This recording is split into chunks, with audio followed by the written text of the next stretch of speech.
till. That person wants to go to the loo. That person wants to take a break.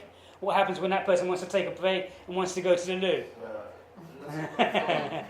Yeah. So again, a different person has to come in, and we are not even sure that the person's been trained, or we make sure that he's been trained before he comes in. So different people will be trained, and maybe you have 1 or 2 people allocated for that.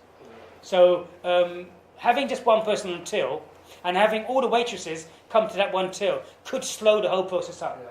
Could add more time. Operations, isn't it? Yes. So you're adding up slightly more time, which could give the customer a slight sense of dissatisfaction. Okay. So what other example can we use in terms of this as regards to cash handling methods? Avoid theft. Avoid theft. So the example that you guys came up with was how can you avoid theft if you are banking money? So you may have 1 or 2 people selected in the organisation who will do the cashing up. Yeah. And they'll bank them in different hours. Good. Different times. Good. So that person would do a cash book. He would add up the amount and make sure that the cash totals tally to that amount. Then, when you're out from the restaurant to the bank, you could potentially get robbed. You could be, mugged. So you would say that you would go at different times, not always on the same time. Maybe on different days. So not always on the same day, and even possibly taking different routes.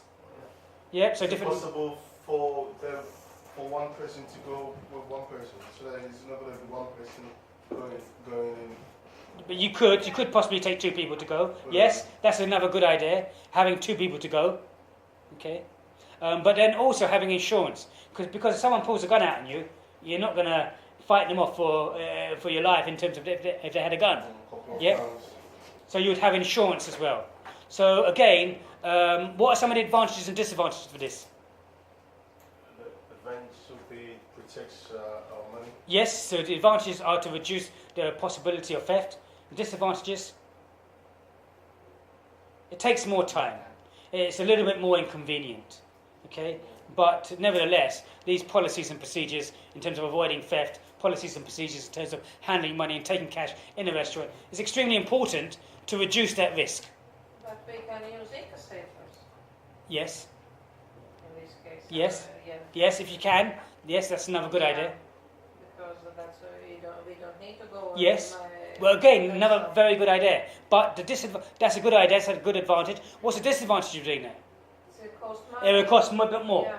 So you have to weigh up the pros and cons in terms of doing this. Yes. Yeah. So yes, good idea. But then you have to weigh up because it's going to cost you more doing that. Yeah. Excellent. Any other questions? No. So just to recap, we looked at the questions that evaluate the different methods of controlling stock and cash in a business and service industry. You're using a restaurant, so it's a service industry and it's also a business. And you've looked at the pros and cons of a manual handling system, a stock record card, and a computer system. And likewise, in terms of cash, you looked at policies and procedures of taking cash from staff to the customer, and also how to avoid theft. Okay? Any other questions? Thank you very much from Mr. Tan. Okay, thank you very much.